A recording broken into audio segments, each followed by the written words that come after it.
लोग नीची कास्ट होती है, ठीक है, तो उन्हें ना शादी करते, खाने के लिए आया प्रोग्राम, खाने के लिए आएंगे वो तो अलग बैठ के खाएंगे, जिन्हें कि हम उनके यहाँ खाने जाएं। हम खाना खाने नहीं देते। छोटी जात वाले दरवाजे पे खड़े हुआ करते और को बर्तन भी देना पड़ जाता खाना खाने के लिए, तो उसको मांज करके वापिस रखा करते। चारपाई पे नहीं बैठ सकते, अब तो आगे चारपाई पे बैठ जाते हैं। सोचिए, अगर कल सुबह उठते ही भारत में आरक्षण नाम की चीज गायब हो जाए तो क्या होगा? क्या देश और आगे बढ़ेगा या समाज एक बार फिर अंधेरे में चला जाएगा? और सबसे बड़ा सवाल, क्या कास्ट सिस्टम सच में खत्म हुआ है?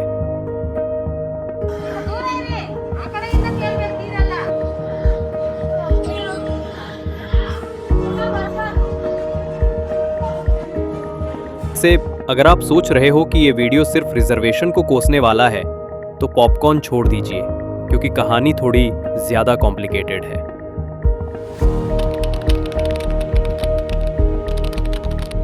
हजारों साल पहले समाज को व्यवस्थित करने के लिए वर्ण व्यवस्था बनाई गई।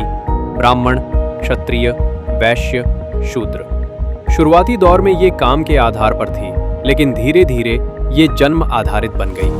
नतीजा, एक सीढ़ी जैसी समाज संरचना जिसमें कुछ ऊपर चढ़ते रहे और बाकी नीचे फंसे रहे।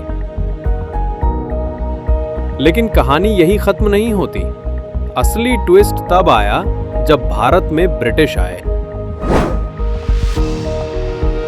जब अंग्रेज भारत आए तो उन्होंने यहाँ की समाज व्यवस्था को देखा। उन्हें पता चला कि यहाँ पहले से ही जाति जैसी गहरी सामाजिक संरचना मौजूद है, और फिर उन्होंने इसे अपने फायदे के लिए इस्तेमाल करना शुरू किया।